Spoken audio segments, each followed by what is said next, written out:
आपका चहेता channel CNBC आवाज़ 20 साल पूरे करने जा रहा है। जी हाँ, 13 जनवरी 2005 का वो दिन जब एक चैनल के रूप में सीएनबीसी आवाज़ का आगाज़ हुआ था। ये वो दौर था जब देश में बिजनेस और स्टॉक मार्केट का मतलब अंग्रेज़ी होता था। उस वक्त हिंदी में किसी ऐसे चैनल का आना और अपनी जगह बनाना बड़ी बात है। हम ये पक्के भरोसे के साथ कह सकते हैं कि पिछले 20 साल में रिटेल के बीच इक्विटी क्रांति का सूत्रधार सीएनबीसी आवाज़ रहा है। इक्विटी कल्चर को छोटे शहरों तक पहुंचाने में सीएनबीसी आवाज़ ने एक बहुत बड़ा योगदान दिया है। अपनी इसी यादगार जर्नी को सेलिब्रेट कर रहे हैं हम, और हमारे साथ जुड़ रहे हैं इनाम होल्डिंग के डायरेक्टर मनीष चोखानी, जो कि पिछले 20 साल से हमारे साथ जुड़े हुए हैं और निवेशकों की समृद्धि के लिए बेहतरीन आइडियाज़ साझा कर रहे हैं। मनीष जी, सबसे पहले तो सीएनबीसी आवाज़ की 20वीं एनिवर्सरी पर हमारे साथ जुड़ने के लिए बहुत बहुत शुक्रिया और स्वागत है आपका हमारे स्टूडियो। जी, आपकी 20वीं सालगिरह पे बहुत बहुत शुभकामनाएं।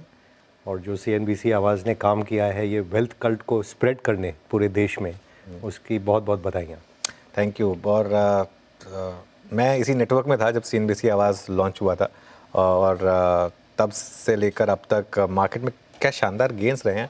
निफ्टी 2000 का हुआ करता था। हाँ जी, 12 गुना हो गया। 12 गुना हो गया, 13% का कैगर। क्या क्या आपके हिसाब से मेन हाईलाइट रही हैं पिछले 20 साल में? अनुज, जैसे अर्निंग्स का दौर है, 12, 13, 14, 15% जैसे अर्निंग कागर आती है वैसे मार्केट बढ़ते ही रहेगा। तो कोई ऐसे अनयूजुअल बात नहीं है कि जब हम पीछे मुड़ के देखते हैं तो लगता है 12 गुना हो गया। बट जैसे आपने कहा कि ये 13% CAGR है, जो कि FD के रिटर्न से ऑलवेज 5-6% ज़्यादा ही मिलता है इसमें। तो ये एक धारणा इतने सालों से हम सबकी कोशिश थी कि लोगों में ये फैले कि एक जवान देश में जवान जो आदमी या औरत है वो थोड़ा रिस्क लेके अपना वेल्थ क्रिएशन कर सकते हैं। और अगर आप में क्षमता है कि आप लॉन्गर ड्यूरेशन के लिए मार्केट में इन्वेस्टेड रहें, तो असली धन बिजनेस से बनता है, ना कि आप बैंक में जाके उसको डिपॉजिट में रख दें। तो ये जो शिफ्ट हो रहा है धीरे धीरे, और आज आई थिंक करीब 18 करोड़ डीमैट होल्डर्स हो गए हैं इंडिया में, ये इनकरेजमेंट देता है कि ये जो वेल्थ इफ़ेक्ट अपने देश में आ रहा है ये सिलसिला चलते रहेगा। और 20 सालों की यही हिस्ट्री है कि कभी उछाल देखा, कभी गिराव देखा। बट जब आप टाइम पीरियड देखते हैं 5 साल, 10 साल, 20 साल, उसमें देखते हैं कि अल्टीमेटली तो आप कमा के ही निकलते हैं यहाँ से। तो आई थिंक वो सेंट्रल लेसन रहना चाहिए। बिल्कुल। ये वो फेज़ था जिसमें हमने मार्केट में अपर सर्किट भी देखा था 2009 में, और कोविड के टाइम पे लोअर सर्किट भी देखा था। लेकिन अगर लॉन्ग टर्म का चार्ट देखेंगे तो वो सिर्फ एक एज डिस्टेंट छोटा ब्लिप दिखेगा। लेकिन बड़ा सवाल यही है कि फिर वो जो छोटे ब्लिप उस समय बड़े लगते हैं, उसमें फिर कैसे मतलब बचा जाए? बट यही मैं कह रहा हूँ कि अगर इसी 2-3 एकदम जो मूल सिद्धांत हैं कि अगर आपकी एसेट एलोकेशन ठीक हो और आप ओवर लेवरेज ना हो, देन आप मार्केट से डर के हट नहीं जाते हैं जब छोटा मोटा क्राइसिस आता है, एंड आप लगे रहते हो। और हर बिजनेस को कमाने में टाइम लगता है। तो ऐसा नहीं कि क्योंकि मैंने आज शेयर ले लिया वो कल से बढ़ जाना चाहिए। जैसे अब का भी जो दौर चल रहा है, मार्केट ने 3-4 साल एकदम तेज़ी देखी है, अब उसको थोड़ा डाइजेशन का पीरियड चाहिए। तो उसमें अगर आप उदास हो जाए कि मार्केट घट रहा है, चल नहीं रहा और मैं निकल जाऊँ, तो जो मार्केट के मैक्सिमम रिटर्न आई थिंक साल के 20 दिन में आते हैं। और वो अगर उस 20 दिन में आप मार्केट में इन्वेस्टेड नहीं हैं तो वो गैप निकल जाता है और आपके हाथ में शेयर निकल जाते हैं फिर। तो ये खाली यही लेसन है कि आप इन्वेस्टेड रहें, अपना एसेट एलोकेशन ठीक रखें, और जो पोर्टफोलियो मिक्स है वो कभी कभी टिल्ट हो जाता है कि एक सेक्टर ओवर डोमिनेट करता है। जैसे IT एक बार बीच में हो गया था, डिफेंस लास्ट ईयर हो गया था, या स्मॉल कैप ज़्यादा हो जाते हैं, लार्ज कैप कम हो जाते हैं। वो खाली बैलेंस बना के बैलेंस वे में आप चलें तो ये 13% जो आपने 20 साल का रिटर्न बताया है, नथिंग अनयूजुअल, ये सिलसिला चलने ही वाला है। उसमें एक और चीज़ जो इंटरेस्टिंग है, जो हम ग्राफिक्स प्ले भी कर रहे हैं, निफ्टी का 13% का कैगर है, मिड कैप का उससे थोड़ा ज़्यादा और स्मॉल कैप का उससे भी ज़्यादा। तो मिड कैप का 15% का कैगर है, स्मॉल कैप का 16% है। अभी कहने को अभी देखिए 13% से 1075% हो गया, लेकिन इसमें आप थोड़ा सा और जोड़ दें, एक बार मिड कैप और स्मॉल कैप दिखा दें अगर, तो वो 13% को हल्का सा बढ़ाने 15 पे ले आएँ तो वो 10 गुना का 16 गुना हो गया, 11 गुना का। तो एक सवाल जो लाजमी है कि क्या ब्रॉडर मार्केट इसी तरीके से आउट परफॉर्म करती रहेगी जो हमने कई सालों से देखा है? ये हम खुद एनएम ग्रुप भी जो है, we have been creatures of new companies coming to market. जैसे 90s में जब मैं चालू किया तो उस टाइम दौर था इन्फोसिस, मैरिको, ZTV और ये सब नए नए बिजनेसेस आए थे। और जब एक नया बिजनेस चालू होके अल्टीमेटली लार्ज बिजनेस बनता है, उसमें वेल्थ क्रिएशन मैक्सिमम होती है, बट मोर्टेलिटी रेट भी ज़्यादा है। तो आज हमें जो विनर्स हैं उनके नाम याद रहते हैं, जो लोग बीच दौर में दे डोंट मेक इट, उनको हम भूल जाते हैं। तो जो इंडेक्स में रिटर्न दिख रहे हैं, it is a survivorship bias, कि जो आप 3-4 अच्छे शेयर रख लिए, जैसे आईटी में अगर आप देखें तो इन्फोसिस कहीं है एंड 4-5 कंपनियां जो आज साफ है और वो है ही नहीं। तो if you are lucky you are in Infosys, और अगर आप यू नो जो fly by night type companies थी जो एकदम साफ हो गई, उनमें रह जाते तो आपको कोई रिटर्न नहीं मिलता। तो जो mid cap definitely should be a part of everyone's portfolio, but in moderation, because एक लेवल आपको थोड़ा सेफ्टी चाहिए लार्ज कैप्स का, एंड देन जो एक्सेस रिटर्न आता है वो mid cap also, if you stay invested during a particular expansionary cycle in the economy. तो ये आई मीन दुनिया का ही दस्तूर है। जैसे इंडिया वर्ल्ड में एक मिड कैप है, अमेरिका लार्ज कैप है, मेगा कैप है लार्ज, तो वो अपना भी जब दौर आ रहा है कि हम बढ़ रहे हैं और ये मिड कैप से लार्ज कैप की तरफ जा रहे हैं, अगले 20 साल में होपफुली हमें देखने मिलेगा कि भारत देश एक लार्ज कैप हो गया दुनिया में। बिल्कुल। मैं पढ़ रहा था कि जो ओरिजिनल निफ्टी 50 था उसमें सिर्फ 6 स्टॉक बाकी हैं। ओह, इज दैट राइट? अच्छा, मैंने भी ध्यान नहीं दिया। I think Hindustan Unilever, right, Reliance, और आई थिंक 3-4 और स्टॉक्स होंगे जो ओरिजिनल निफ्टी 50 के हिस्सा थे। और उसके बाद खैर कई स्टॉक्स उसके बाद लिस्ट हुए हैं, जैसे TCS तो काफ़ी बाद में लिस्ट हुआ है, तो उस हिसाब से राइट। तो मनीष जी, फिर इस समय हम जिस मार्केट में हैं अब इस समय, इस मार्केट में आपको लगता है कि कमाई के मौके हैं, या फिर अभी ये मार्केट, क्योंकि हम इस बार जो गिरे हैं वो एक ख़राब अर्निंग्स के पीछे गिरे हैं, क्या इस समय मार्केट में आपको लगता है कि कुछ समय हमें बिताना पड़ेगा जिसमें हम रिटर्न की एक्सपेक्टेशन ना रखें? सी, हम लोग रिसेंटली एक स्टॉक मार्केट ग्रुप की गैदरिंग हुई थी, उसमें यही एक चर्चा का विषय था। तो ये था कि कभी कभी आपको चाहिए कि एक पीरियड डाइजेशन का भी होना चाहिए, कि आपने बहुत भोजन खाया है तो एक बार थोड़े घंटे निकाल दीजिए कि भोजन पच जाए, ताकि अगला भोजन आप कर पाएँ। आई थिंक ये ऐसा दौर है कि तीनों जो अपने इम्पल्स हैं इकोनॉमी में, कंजम्पशन साइकिल थोड़ा स्लो है बिकॉज ऑफ इन्फ्लेशन हो या इनकम लेवल हो या जॉब्स हो, what ever may be the reason. Export जो क्षेत्र है उसमें भी अनसर्टेनिटी है अब दुनिया में, specially with coming of Trump, और ये चाइना +1 भी कैसे प्ले आउट हो रहा है। उनकी खुद की सरप्लस $1 ट्रिलियन हो गई है, इंडिया में इतने एक्सपोर्ट बढ़े नहीं हैं, FTAs इतने साइन हुए नहीं हैं, तो ये भी एक दौर है जिससे भी हम गुजर जाएंगे। और तीसरा जो केपेक्स साइकिल है, जो कि पिछले दशक में कॉर्पोरेट सेक्टर ने बहुत लोन लेके एक्सपेंड किया था, 5-10 अगले साल के केपेक्स लगा दिए थे, तो वो भी थोड़े अब डिमांड को थोड़ा सबड्यूड देखे वो भी धीरे एक्सपेंशन कर रहे हैं। तो तीनों जो मेन इम्पल्स के सेक्टर हैं, तीनों में up to expectation the expansion is not visible, where as market has over discounted almost कि ये 20-25% तो ग्रोथ आएगा ही आएगा। और वो जब नहीं दिखता है तो एक बार you have to set back and recalibrate कि यहाँ से कहाँ जाना है। आई थिंक वो दौर अपना हो रहा है अभी। इस दौर में क्या होता है कि entire market will not fall and give you an opportunity on one day. वो जैसे आपने कई शहरों में देखा होगा 25-30% शेयर घट गए हैं, इंडेक्स में आपको बेरली 10% दिखा होगा, बट काफ़ी जो शेयर है वो 25-30% में भी सम ज़्यादा भी घट गए हैं। तो जहाँ पे आपकी अंडरस्टैंडिंग है और जहाँ पे आपका कॉन्फिडेंस है और आपका टाइम होराइजन थोड़ा लंबा हो, वहाँ पे वन शुड स्टार्ट लुकिंग।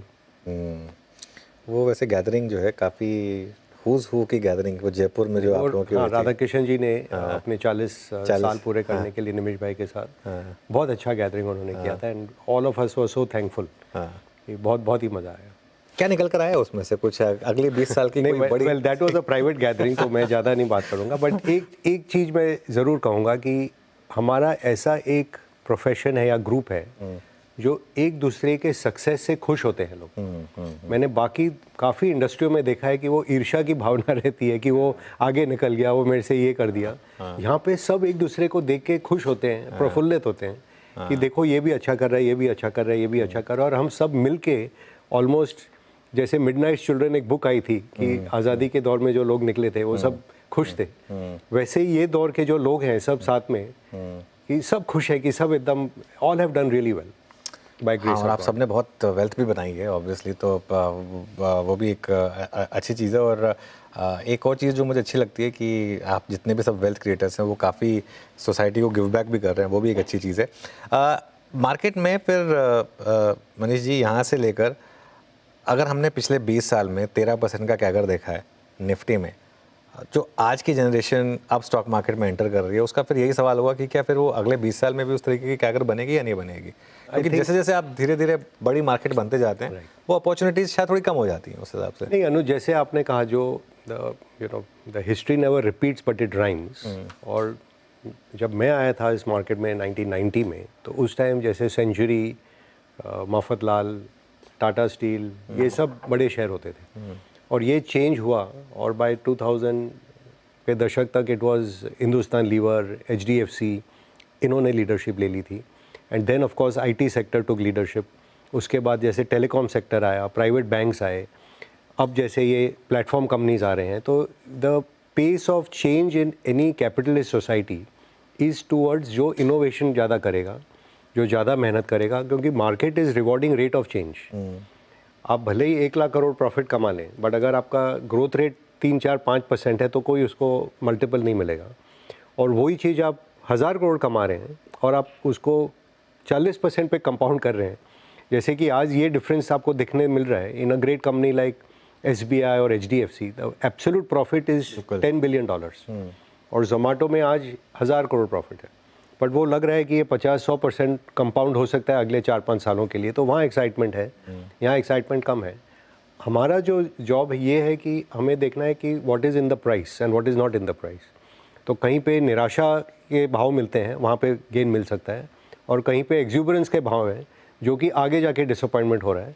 जैसे कि I would say by and large अपना मार्केट में यही दौर है कि हम सबकी एक्सपेक्टेशन थी कि 25-30% तो अर्निंग ग्रोथ आ जाएगी आराम से इस एक्सपेंशनरी साइकिल में, और वो स्लो होके ऑलमोस्ट 10-11 पे आ गई है। बिल्कुल। अच्छा मनीष जी, मैं वो लिस्ट देख रहा था ओरिजिनल जो स्टॉक्स थे सेंसेक्स के 1986 में, Hindustan Unilever, ITC, Larsen and Toubro, Mahindra and Mahindra, Nestle, Reliance और टाटा स्टील। सिर्फ ये स्टॉक्स हैं जो, और एक आध स्टॉक्स हैं जो इस जनरेशन ने सुने भी नहीं होंगे शायद। प्रीमियर ऑटो उसमें से एक स्टॉक है जो हुआ करता था। बॉम्बे डाइंग उस समय निफ्टी में हुआ करता, सेंसेक्स में हुआ करता था। बल्लारपुर उस समय सेंसेक्स में हुआ करता था, जिसका आज कहीं नामो निशान भी नहीं है। इंडियन रेयन, ये जितने भी नाम मैंने गिनाए आपने सब पीक पे देखे हैं। इनसे क्या गलतियां हुई जो अगले 20 साल में आज की ग्रेट कंपनियों को नहीं करनी है? ये हिस्ट्री का लेसन ये है कि आप समय के साथ नहीं बदलते हो, नई टेक्नोलॉजी अडेप्ट नहीं करते हो, तो आप पिछड़ते जाते हो। और ये अपने देश के साथ भी हुआ था। अगर आपको याद है, जब भारतवर्ष 30% वर्ल्ड GDP का हिस्सा होता था और इंडस्ट्रियल रेवोल्यूशन मिस किया, invention of gun powder miss किया, तो मिलिट्री वे में हारे, और फिर जो काम करते थे आर्टिजन हार गए मशीन के खिलाफ। फिर जब इंडस्ट्रियल एज शिफ्ट हुआ और IT एज आया, तो हम सबके ऑलमोस्ट IT वर्कर्स बन गए। We were not the inventors of the platform, जो कि आज आप देख रहे हैं अमेरिका में या चाइना में, they are controlling the platforms, कि अमेजोन हो या गूगल हो या माइक्रोसॉफ्ट हो। हमारे इन्फोसिस, TCS ने सब ने काम किया इनके लिए, पर वो प्लेटफॉर्म हम नहीं ओन कर पाए। तो अगला जो 20 साल आने वाला है, उसमें मेरी ये धारणा है कि IP, प्रोडक्ट और टेक्नोलॉजी के जो प्रति काम करेंगे वो कंपनियां आगे बढ़ेंगे। जैसे आज भी छोटे रूप में आप देखिए, आज के रिपोर्ट में आया था कि Tata Punch has become the number 1 selling car model in India, overtaking Maruti. First time. अब ये बड़ी बात है। हाँ। जैसे Mahindra and Mahindra has launched its own EV। भारत से एक्सपोर्ट आज होता है, जैसे आपको लगे कि बजाज स्कूटर क्या है या बजाज मोटरसाइकिल क्या है, पर ये एक्सपोर्ट हो रहा है, ये इंडियन प्रोडक्ट है, इंडियन ब्रांड को बाहर कैरी कर रहा है। तो एक एक देश जैसे बढ़ता है दुनिया में, पहले आपने देखा जापानीज़ प्रोडक्ट आए, फिर कोरियन प्रोडक्ट आए, अब चाइनीज़ प्रोडक्ट आए। तो अपना भी ये दौर होगा कि हमें जाके दुनिया के साथ जूझना पड़ेगा और वहाँ पे जाके जीतना पड़ेगा, और वही company ultimately market cap huge creation वहाँ होता है। आज भी जो लार्जेस्ट कंपनीज आप देखें, TCS हो या रिलायंस हो, they are playing against the whole world. तो वैसी कंपनियाँ अब निकलेंगी जो समय के साथ बदलें, टेक्नोलॉजी के अहेड रहें, वही कंपनी आगे जाके भी जीतने वाली है। अच्छा, आपने कोरियन की बात की। बहुत एक मेरे शो पे रमेश दमानी जी आए थे, उन्होंने एक रिस्क बताया था मार्केट के लिए, K-top। उन्होंने कहा था जो कोरियन कंपनियां आके बड़े बड़े IPO कर रही हैं, और बाई चांस की बात है कि वो Hyundai के IPO के साथ ही करीबन मार्केट ने अगर अभी के लिए टॉप मान ले तो वो हुआ। तो ये इस थ्योरी में दम है क्या वैसे? हर in a rising market rising top rising bottom बनते रहेंगे। हाँ। तो ये I would consider temporary top, Temporary क्योंकि top, पास्ट में हमने ये कहा था कि जब जापानीज निवेशक कोई मार्केट में आते हैं तो टॉप बनता है। बिल्कुल। तो अगर जो उस टाइम आप Daiichi देखते वगैरह कि थे। नमूरा आ गया अंदर मार्केट में, तो मार्केट से निकल जाए तो आप पूरा मिस कर देते। हाँ। So definitely the demand supply का जो मिसमैच था, वो भी कैपिटलिस्ट सोसाइटी में, अगर इतना डिमांड आएगा कि $3 बिलियन मंथली SIP में आ रहे हैं, तो जो इंडस्ट्रियलिस्ट है और जो बिजनेसमैन है वो भी सोचेगा मैं क्यों ना अपना सप्लाई दूं यहाँ पे। तो वो भी मैच हो गया। तो ये डिमांड सप्लाई का जो सिलसिला है ये कैपिटलिस्ट सोसाइटी का हिस्सा है और होना भी चाहिए। और वो पैसे को जो लोग लेके अपने बिजनेस में लगाते हैं, उसी से अगला ग्रोथ का इम्पल्स आता है। So I think it's part of the game. And जैसे आपने बहुत सही वे में शुरू किया था कि 20 साल में 13% कंपाउंडिंग माने 12 गुना आपका पैसा हो गया। अगर 13 को आप कम समझ के आप मार्केट से निकल जाओगे तो अगला जो 12 गुना होने वाला है वो आप मिस कर जाओगे। बिल्कुल। पिछले साल 9% ही रहा वैसे तो शायद इस साल या अगले साल कॉम्पनसेट करने का मौका मिले। ये एवरेज आप पॉइंट टू पॉइंट ले रहे हैं। अगर होपफुली जो दिन बहुत निराशा होती है और आप SIP कर रहे हो तो होपफुली आपका एवरेज इससे बेटर ही आता है। और जैसे आपने सही कहा कि अगर पोर्टफोलियो मिक्स में थोड़ा मिड कैप का भी मिक्स हो जाए, मिश्रण हो जाए, और थोड़ा तड़का आपका स्मॉल कैप का भी लग जाए, तो होपफुली और return over time can be higher. Having said that, आज के दिन स्मॉल कैप के मल्टीपल 40% प्रीमियम पे हैं। तो आज वक्त नहीं है कि आप स्मॉल कैप सोच के कि ये पास्ट में हुआ तो आज ही मैं घुस जाऊँ। इसमें भी एक निराशा का दौर जब आएगा उस टाइम पे लेने से फ़ायदा रहेगा। एक और मैंने स्टडी की थी कि अगर पिछले 20 साल में अगर आपने डेली SIP की, मंथली SIP की या क्वार्टरली SIP की, तो आपके रिटर्न्स में फ़र्क पड़ा क्या? रत्ती भर भी फ़र्क नहीं पड़ा। क्वार्टरली तक ठीक है, हाँ वो ईयरली पर अगर आ जाएंगे तो फिर वो एंट्री पॉइंट का you may miss the bus. लेकिन मंथली या क्वार्टरली तक के SIP अगर आप कर रहे हैं तो कोई दिक्कत नहीं। एक छोटा सा ब्रेक लेंगे, ब्रेक के बाद इस कॉन्वर्सेशन को कंटिन्यू करेंगे।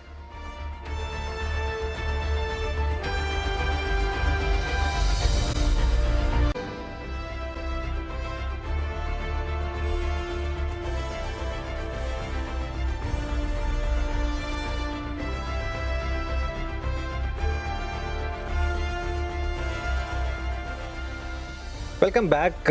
आवाज़ के 20 साल का जश्न मना रहे हैं हम और बात कर रहे हैं एक ऐसी शख्सियत से जो पिछले 20 साल से हमारे साथ जुड़े हुए हैं। अच्छा मनीष जी, ब्रेक से पहले हम बात कर रहे थे पिछले 20 साल में क्या हुआ, अगले 20 साल में क्या हो सकता है, लेकिन पब्लिक मेमोरी काफ़ी शॉर्ट होती है, तो ज़्यादातर पिछले 1 साल में या 2 साल में क्या हुआ वही लोग याद रखते हैं। 2024 की जो सबसे बड़ी थीम्स थी उनमें से एक थी EMS या PLI थीम। डिक्सन टेक फॉर एग्जांपल एक ऐसा स्टॉक जिसने मैसिव रिटर्न्स दिए। क्या ये थीम, और दूसरी एक और थीम थी और जिससे आप भी सार्वकार रखते हैं, स्टॉक मार्केट से रिलेटेड प्लेस, चाहे एक्सचेंजेस हो या डिपॉजिटरीज, कुछ भी उठा कर देख लीजिए। क्या ये दो थीम्स 2025 में भी कंटिन्यू करेंगी? क्या कोर पोर्टफोलियो का हिस्सा होना चाहिए इन्हें? सी अनुज, अपना जो मेन काम है as a investor is to take a asymmetrical bet कि you are buying pessimism and selling optimism. Okay, right. अब ये जो क्षेत्र थे जब शुरू हुए तो सब जैसे EMS में सोचते थे क्या 4% 5% मार्जिन का बिजनेस है, कोई भी कर सकता है।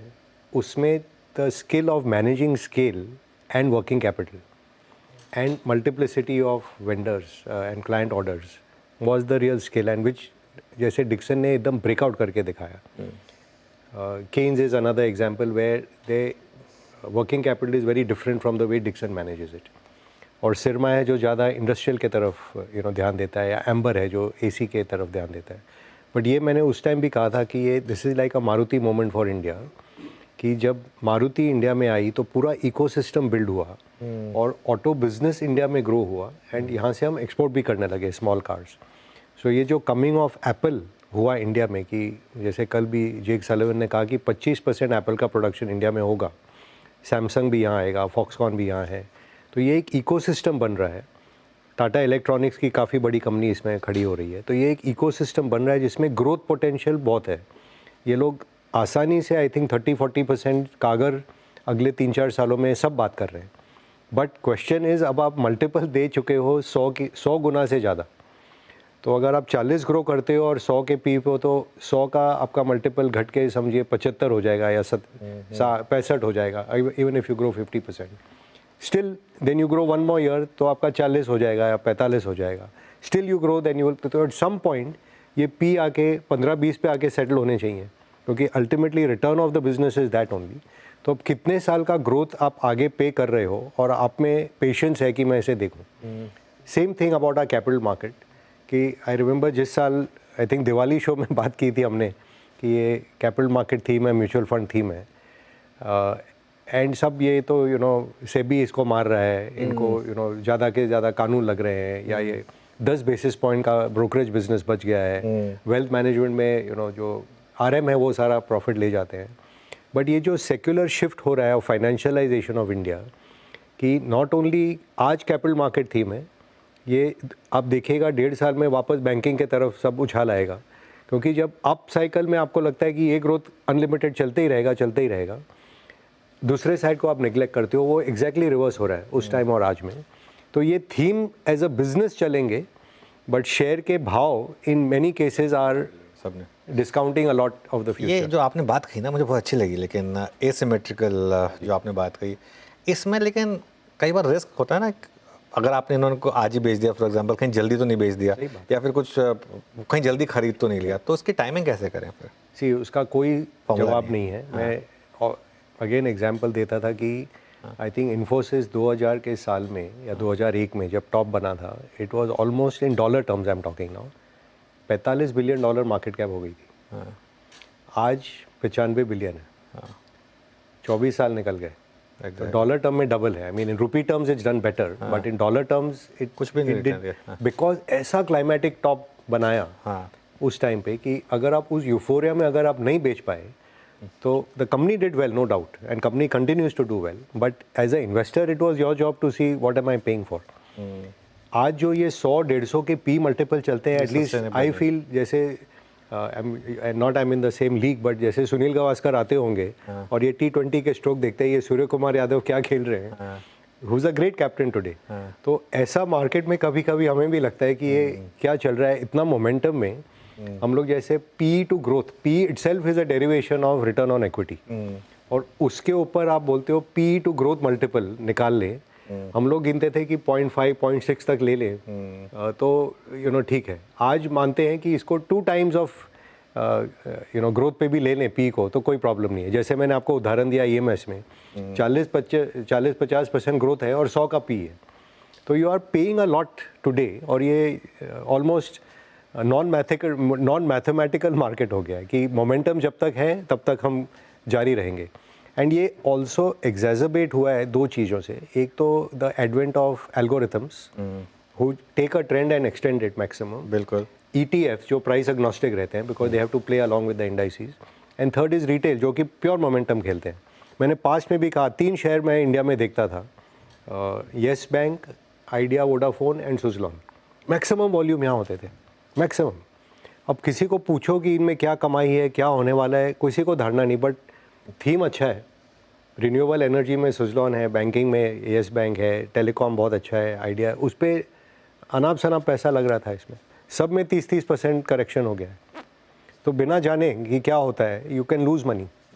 सो it's not only climactic top, sometimes euphoria in a certain share also tells you कि something is missing over here. जितने इंडियंस के पास वोडाफोन आइडिया, उनमें से 25% के पास भी भारतीय नहीं है। ये मतलब एक and exactly, and the absolute money wealth was made in भारतीय 110-120 बिलियन डॉलर का मार्केट कैप बन गया है। बिल्कुल। एंड आज भी अगर जैसे रिलायंस जियो कह रहे हैं कि उनका होपफुली IPO आएगा टेलीकॉम का, और वो भी 120-130 बिलियन से कम में नहीं आएंगे, तो डेफिनेटली भारतीय potentially could lift off even more. Absolutely. चलिए, खैर आपने एक एग्जांपल अच्छा दिया सूर्य कुमार यादव का, शुक्र है कि विराट कोहली का नहीं लिया। नहीं, बट सी जैसे हर ग्रेट प्लेयर के अप डाउन साइकिल होते हैं, स्टॉक्स में भी होते हैं। तो that's all I say that if you don't change with the times and you don't stay ahead and keep practising, क्योंकि वो फर्स्ट टाइम जो डेब्यूटेंट बॉलर है वो भी कभी कभी सचिन का विकेट ले लेता था। तो ऐसे कोई सोच ले कि मैं ही सबसे शाना हूँ और मैं ही जानता हूँ, अपना भी विकेट यहाँ गोल हो जाए। तो we have to keep learning.